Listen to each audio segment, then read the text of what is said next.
Guys इस question को देखो, एग्जाम्पल ने 23 है MCQ।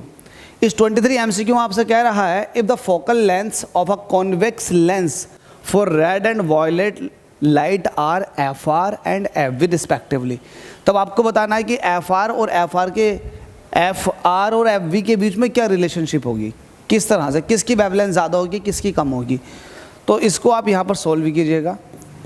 सोल्व भी क्या करना, क्योंकि MCQ आपको टिक करना, लेकिन आपने एक फॉर्मूला पढ़ रखा होगा 1/f is equal to mu minus के 1, और ये होता है 1/r1 माइनस 1/r2।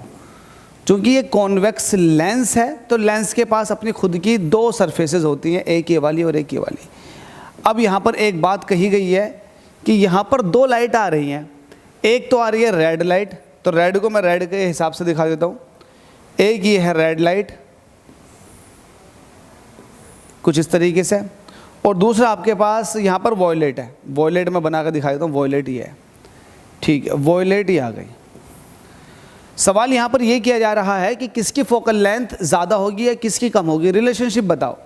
तो आपके पास ये फॉर्मूला, अगर आप इस फॉर्मूले को ध्यान से देखेंगे तो फोकल लेंथ कहीं ना कहीं रिफ्रैक्टिव इंडेक्स के क्या है, इन्वर्सली प्रोपोर्शनल है, इन्वर्सली है ना, रिलेट कर रही है।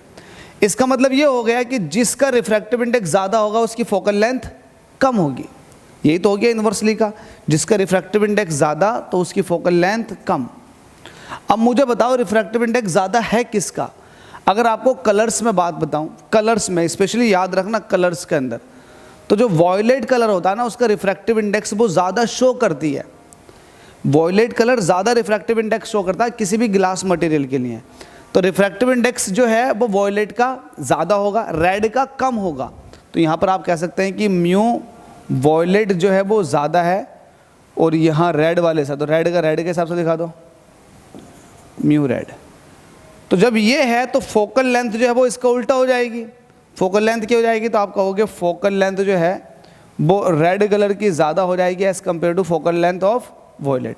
तो ये कोई तुक्के नहीं है, ये फिजिक्स है, अंडरस्टैंडिंग है, आपको ऐसे ही समझना, ठीक है। अब इसको जब आप बना कर दिखाओगे तो किस तरीके से बनेगा, रेड कलर की फोकल लेंथ क्या है, वो ज़्यादा है, तो रेड कलर थोड़ा दूर जा करके इस तरह से बैंड होगा।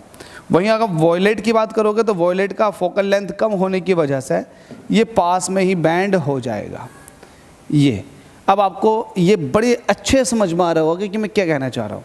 तो यहाँ पर हम कह देंगे FR ग्रेटर FV, तो FR ग्रेटर FV कहाँ है, FR greater FV, option number B is the correct answer. उम्मीद करता हूँ समझ में आ गया होगा। अगले MCQ में मिलते हैं।